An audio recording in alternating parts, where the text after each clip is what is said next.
Pernah terjadi teman-teman sekalian, ini kisah dinukil oleh Amr bin As radhiyallahu anhu. Amr bin As ini adalah gubernur Umar di Mesir.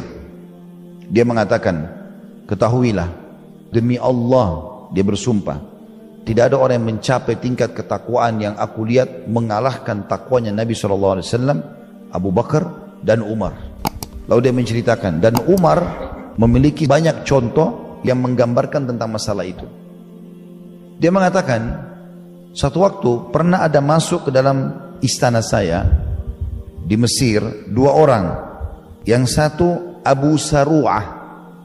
Ini mungkin orang jarang dengar namanya. Abu Saru'ah radhiyallahu anhu, sahabat Nabi, termasuk ahli Badar. Masuk bersama Abdurrahman bin Umar bin Khattab, anaknya Umar bin Khattab, namanya Abdurrahman. Dua-duanya masuk ke dalam istanaku, kata Amr bin As, dalam kondisi menundukkan kepala mereka, seakan-akan mereka memiliki masalah yang sangat besar. Maka masuklah mereka berdua, lalu duduk di hadapanku, melantai sambil mengatakan, wahai Amr, dirikan, tegakkanlah atas kami hukuman had, karena semalam kami telah mabuk. Jadi termasuk yang mabuk adalah Abdurrahman bin Umar bin Khattab, anaknya Umar bin Khattab. Kata Amr bin As, keluarlah dari istanaku, keluar dari ruangan sini. Karena menurut pemahaman Amr, gak usah pergi mengaku di sini, karena tidak kepergok. Kalau kepergok, ya dihukum. Gak kepergok, bagian dari syariat, jangan melapor. Gak usah kita bilang saya pernah berzina, hukumlah saya. Walaupun itu kalau ada yang lakukan tidak dilarang dalam agama, tapi anjurannya jangan lakukan. Tapi Abdurrahman langsung bilang, wahai Amr, kalau kau tidak mau cambuk kami, saya akan laporkan kepada ayahku.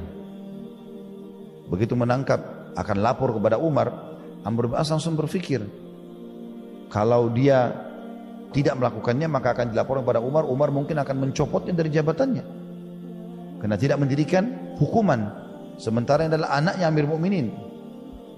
Maka kata Amr, baiklah kalau begitu. Disuruh keluar di teras istananya atau rumahnya Amr, dicambuk sama Amr. Setelah dicambuk, hukuman 40 dirham bagi pemabuk, dua-duanya dicambuk. Lalu Abdurrahman merasa belum puas, dia pun bersama dengan temannya, ini sahabat Nabi yang ditemani sama dia, Abu Saru'ah, pergi ke pinggir bangunan itu lalu mencukur kepala rambut mereka. Salah satu yang dijalankan oleh para sahabat di zaman dulu itu, kalau mereka telah kena had. Had itu kayak tadi, kalau pezina dicambuk, pemabuk dicambuk misalnya, untuk membersihkan diri mereka, mereka gundur rambutnya juga, digugurin, dibuang. Setelah itu Amr berpikir, sudah berjalan, hukum selesai. Artinya kalaupun Umar tanya dia bisa jawab.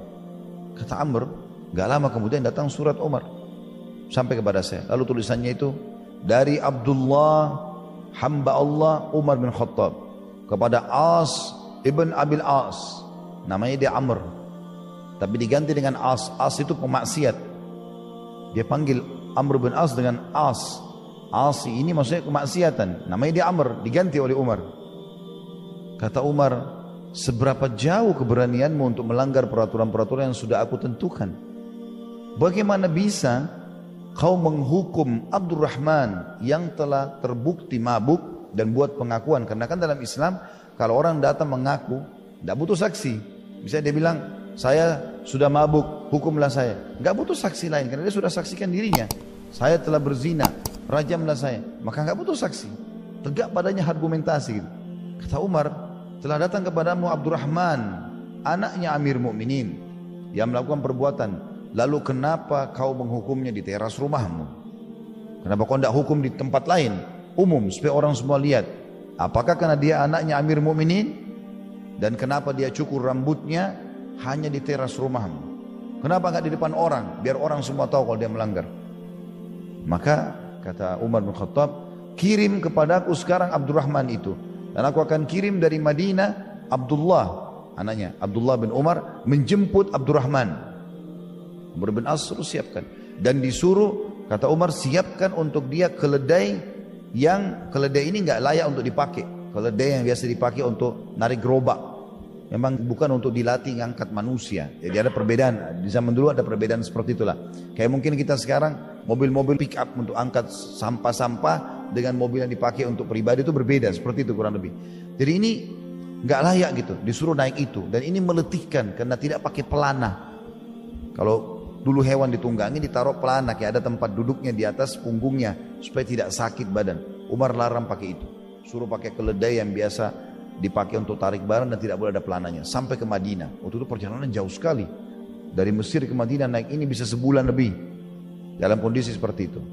Begitu tiba di Madinah, capek betul, 1 bulan lebih jalan dalam kondisi begini dan kondisi sakit gitu.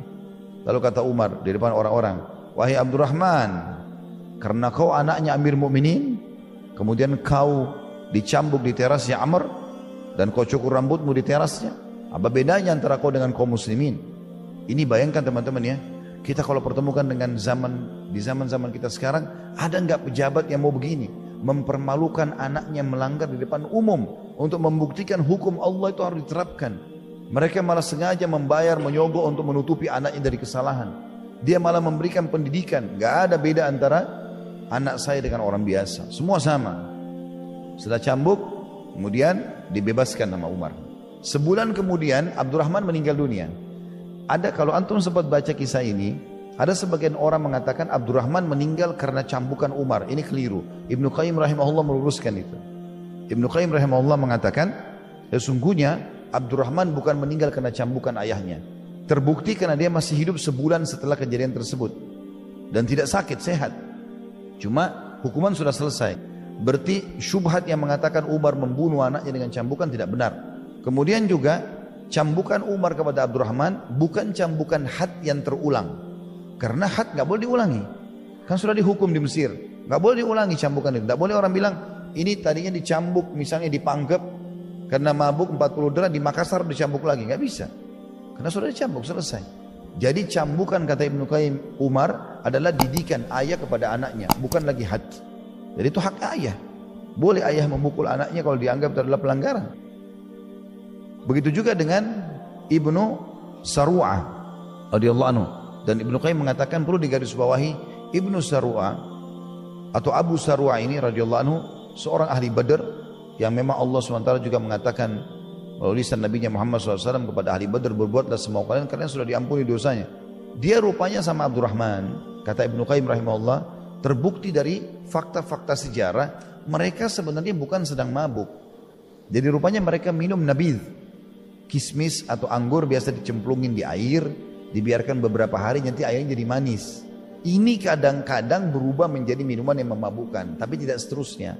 Karena minuman nabidh ini pernah diminum oleh Nabi SAW, pernah diminum. Jadi kalau kita taruh kismis di air, beberapa jam kemudian nanti dia akan berubah menjadi air manis. Tapi kalau dibiarkan mungkin sampai beberapa hari dia bisa berbusa, jadi bisa memabukkan gitu.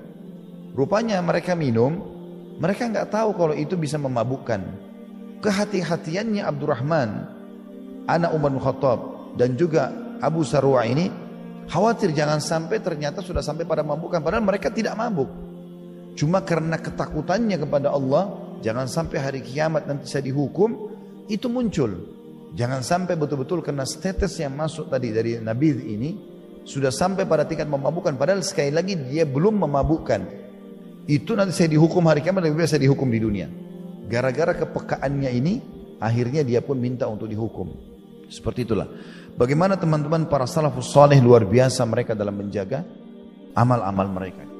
في القلب مشاعر أخفيها قد أشرقت الشمس عليها عن خطط لم أعبأ فيها ستكون بأيامي فرقا فحياتي قبل الحلقات تيه بضياع بشتاتي من دون نعيم الآيات نرتاد لنحفظها الحلقا في القلب مشاعر